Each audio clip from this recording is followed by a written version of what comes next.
أعوذ بالله من الشيطان الرجيم. بسم الله الرحمن الرحيم.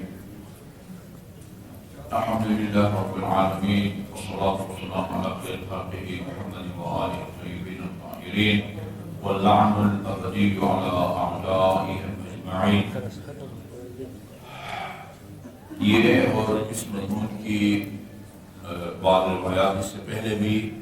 بیان کر چکا ہوں اسی درس میں،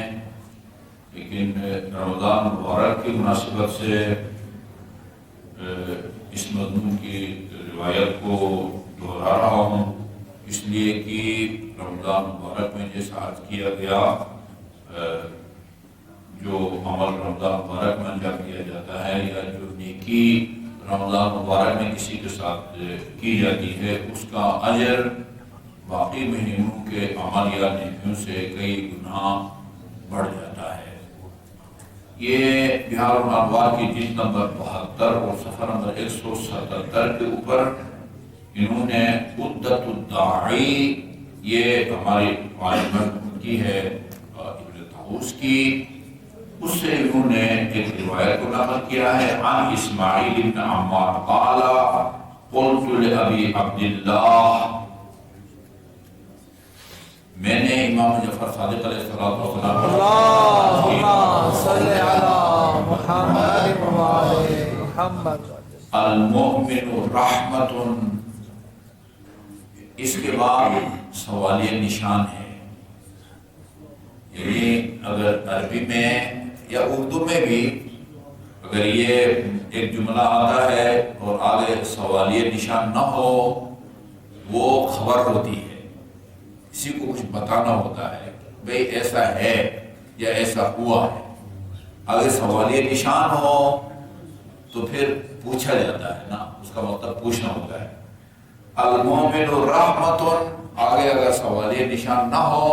اس کا مطلب ہے کہ راوی امام کو خبر دے رہا ہے کہ فرزند پیغمبر مومن جو ہوتا ہے وہ رحمت ہوا کرتا ہے۔ ادھر آگے سوالیہ نشان ہے، فرمان عرض کرتے ہیں کہ المومن رحمت، فرزند پیغمبر کیا، سوال کے لیے کیا کہتے ہیں نا، کیا مومن کے لیے رحمت ثابت ہوتا ہے؟ فرماتے ہیں نعم۔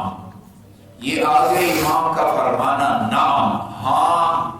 یہ بھی اس بات کی دلیل ہے کہ یہ سوال ہے، امام کو خبر نہیں دی جا رہی ہے بلکہ امام سے پوچھا جا رہا ہے کیا مومن کے لیے رحمت ہے؟ اگر خبر دی جاتی تو آگے سے نعم، ہاں کہنے کی ضرورت نہیں تھی۔ کہتے ہیں بھائی فلان صاحب آئے ہوئے ہیں، چیئرمین صاحب آئے ہوئے ہیں، ہمارے منیجر صاحب بیٹھے ہیں، سوال ہو تو پھر کہا جاتا ہے نعم، اور اگر خبر دے رہے ہوں تو ادھر پھر نعم والی بات نہیں ہوتی، نعم۔ اس کے بعد فرمایا ایما مومن، اچھا ایک تو میرے عزیزوئی بزرگوئی یاد رکھیں کہ واجب ترک کرنے پر سزا دیتا ہے اللہ تعالیٰ، اس میں کوئی شک نہیں ہے۔ واجب ترک کرنے پر، نماز نہ پڑھنے، روزہ نہ رکھنے، حج نہ کرنے، زکوٰۃ نہ دینے، خرچ نہ دینے پر خدا سزا دیتا ہے۔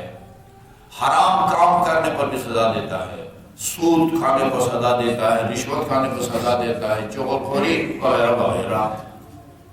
ایک آدمی زکوٰۃ کا بھی پابند ہے، خمس کا بھی پابند ہے،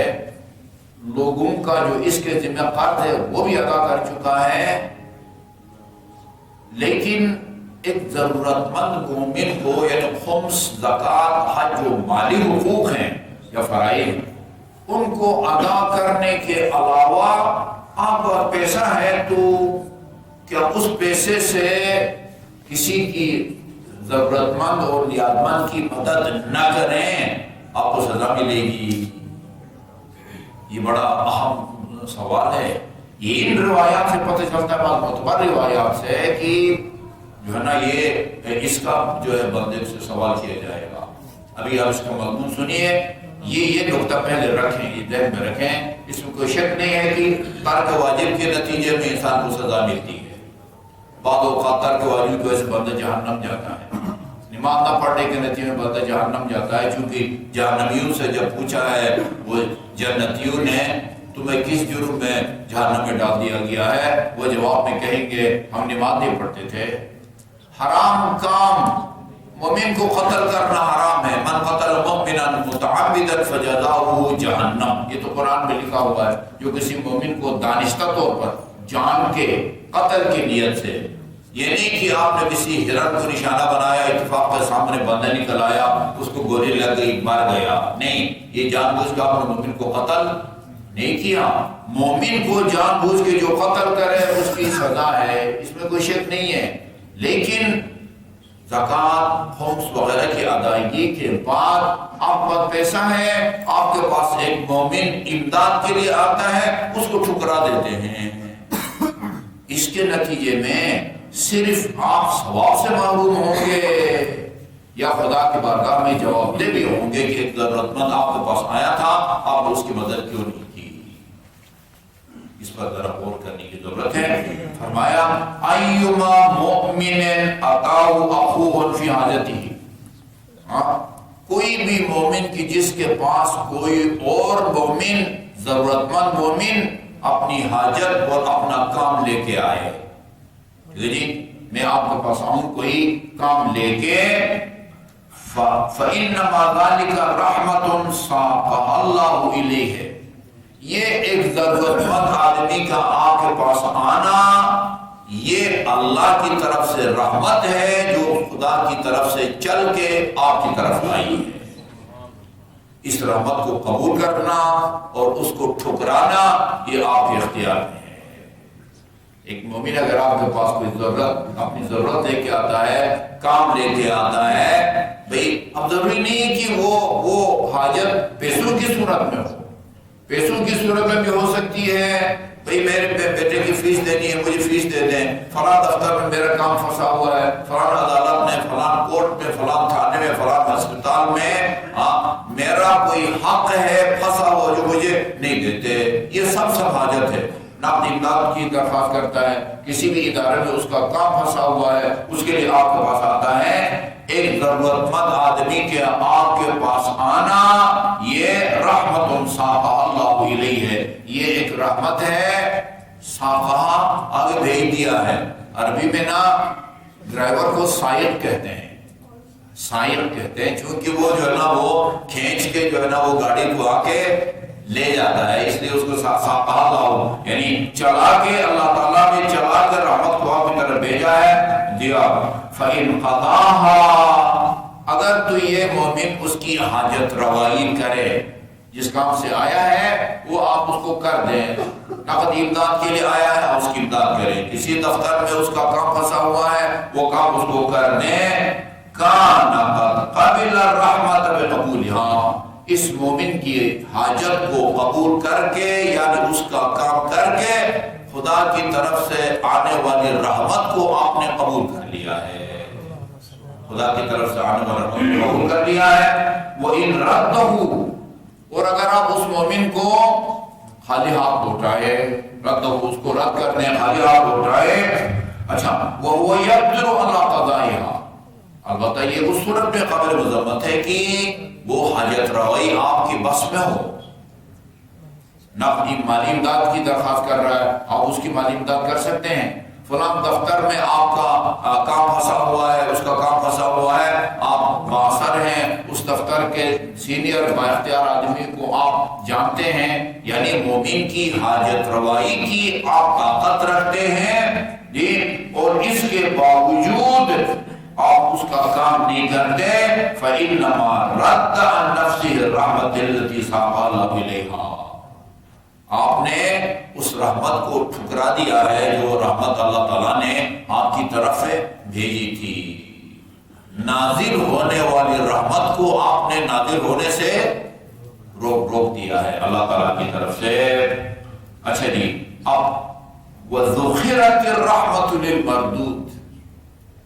یہ بڑا عجیب جملہ ہے، یہ اللہ کی طرف سے جو رحمت آئی تھی نا اس سے صاحب حیثیت کی طرف جو امداد کر سکتا تھا، مالی امداد یا کوئی اور امداد، اسے تو ٹھکرا دی، اب یہ رحمت جو ہے محفوظ کدھر جائے گی؟ یہ رحمت واپس اللہ کے پاس جائے گی، آسمان سے جو ہے نا وہ یوں لٹکتی رہے گی، کدھر جائے گی؟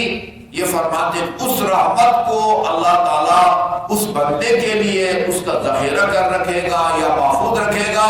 جس بیچارے کو ٹھکرا دیا گیا ہے،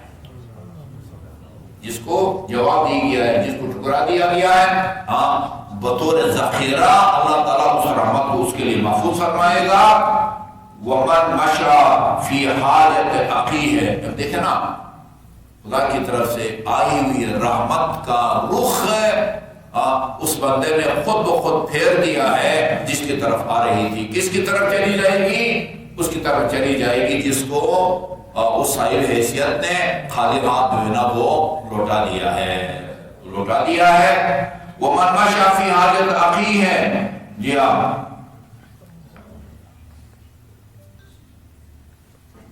ہاں عن حاجته فلان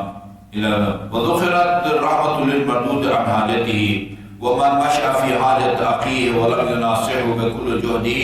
اچھا جی، اور اگر کوئی کسی مومن کے پاس جاتا ہے اپنی حاجت لے کے اور وہ اس کے لیے محنت نہیں کرتا، ضروری مشورہ نہیں دیتا، بكل جهده، اپنی تمام تر کوشش کے ذریعے اس کا کام نہیں آتا۔ یہ بڑا سخت جملہ ہے، اس کو میں چھپا بھی نہیں سکتا۔ فَقَدْ خَانَ اللَّهَ وَرَسُولَهُ وَالْمُؤْمِنِينَ، اس نے خدا سے بھی خیانت کی ہے اور رسول سے بھی خیانت کی ہے اور مومنین سے بھی خیانت کی ہے۔ جو قدرت کے باوجود کسی مومن کا کام نہیں آتا، یہ جنرل بات ہے۔ مالی مدد کے ذریعے بندہ کام آ سکتا ہے، کسی دفتر میں کام پھنسا ہوا ہے اس کے ذریعے بھی جو ہے نا وہ کام آ سکتا ہے۔ وَأَيُّمَا رَجُلٍ مِّن شِيعَتِنَا أَتَاهُ رَجُلٌ مِّنْ إِخْوَانِهِ، جی جس کے پاس بھی ہمارے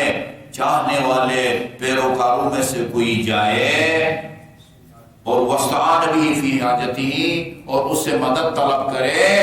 فَلَمْ يُعِنْهُ، اور وہ اس کی مدد نہ کرے، وَهُوَ يَقْدِرُ، جبکہ وہ اس کی مدد بھی کر سکتا ہے، اس کے بس میں کر سکے، اچھا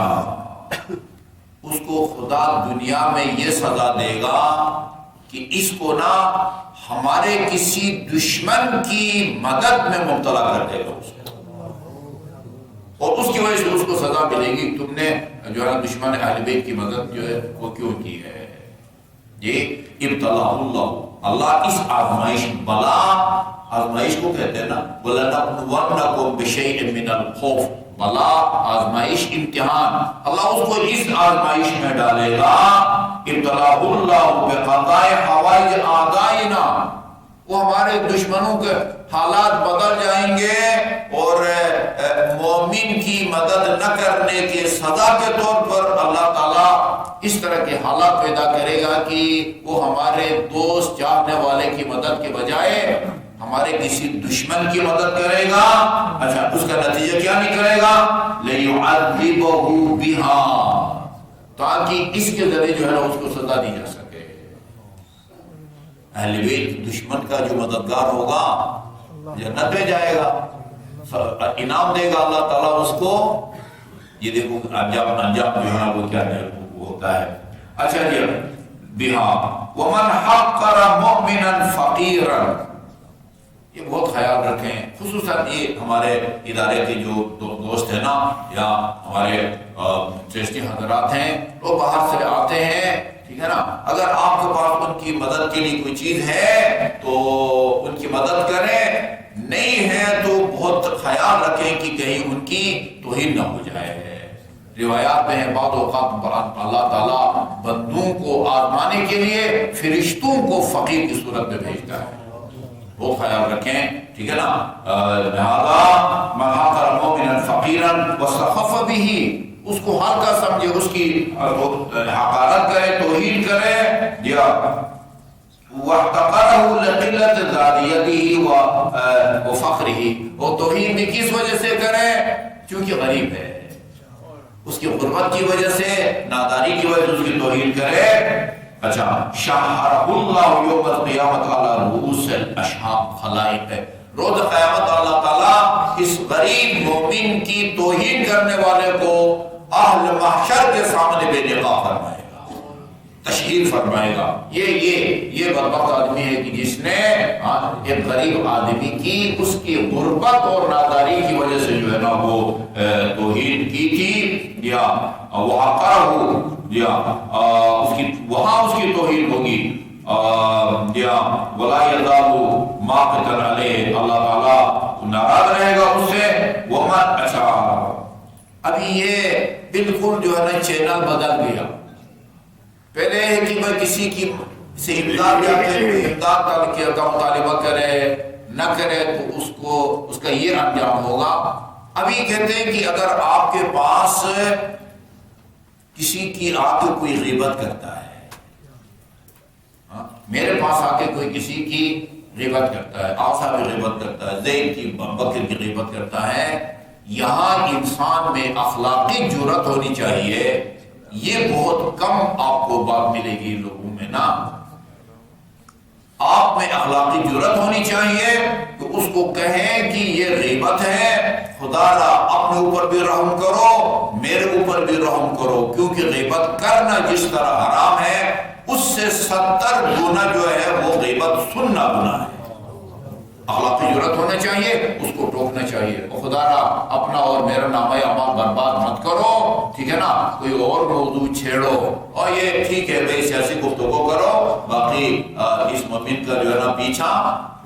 چھوڑ دو۔ یا اُغْتِیبَ عِنْدَهُ أَخُوهُ الْمُؤْمِنُ، جس کے پاس کسی برادر مومن کی غیبت کی جائے، جی ہاں غیبت کی جائے، فَنَصَرَهُ، اچھا آپ جس کی غیبت کی گئی ہے اس کی مدد کریں، یا مدد کس طرح کریں گے، اس کو ٹوکیں گے۔ یہ غیبت کے زمرے میں آتا ہے، یہ اپنے برادر مومن کا گوشت مت کھاؤ، تو اعانہ یا نصرہ اللہ فی الدنیا والآخرہ، یہ غیبت کرنے والوں کو جو ٹوکے گا نا اس کی اللہ دنیا میں بھی مدد فرمائے گا اور آخرت میں بھی مدد فرمائے گا۔ اور اس کا الٹ وَمَن لَمْ يَنْصُرْهُ، اور جو اپنے وہ برادر مومن کی غیبت کرنے والے کو ٹوک کے اس بندے کی مدد نہ کرے جس کی غیبت کی جا رہی ہے، جس کی غیبت کی جا رہی ہے اس کی مدد کیا ہے، یہ کہ غیبت کرنے والوں کو ٹوکے، ٹھیک ہے نا جی۔ اگر نہیں ٹوکتا وَلَمْ يَدْفَعْ عَنْهُ، اور اس کا دفاع نہیں کرتا، دفاع کا مطلب کیا ہے، یعنی نہ روکے اس کو، بلکہ جو ہے نا وہ ہاں میں ہاں ملا کے جو ہے نا اچھا یار آپ نے تو میرے معلومات میں اضافہ کر دیا ہے، مزید اس کی حوصلہ افزائی کرے، وہ یقدر خذلہ اللہ وحقرہ فی الدنیا والآخرہ، اللہ تعالیٰ اس کو دنیا میں بھی رسوا کر دیتا ہے اور آخرت میں بھی رسوا کر دیتا ہے۔ پتہ بھی نہیں چلے گا کہ مجھے کس گناہ کی پاداش اور سزا کے طور پر اللہ تعالیٰ نے مجھے دنیا میں وہ رسوا کیا ہے۔ یہ اخلاقی جرأت جو ہے نا کم پائی جاتی ہے، وہ سمجھے گی کہ یہ محسوس کرے گا، ہاں ٹوکوں گا تو یہ محسوس کرے گا، بھائی یہ محسوس والی بات نہیں ہے، اس کو بھی گناہ سے بچاؤ اور اپنے آپ کو بھی گناہ سے بچاؤ، کیونکہ غیبت کرنا بھی حرام ہے اور غیبت سننا بھی حرام ہے۔ وصلی اللہ علی محمد وآلہ الطیبین الطاہرین۔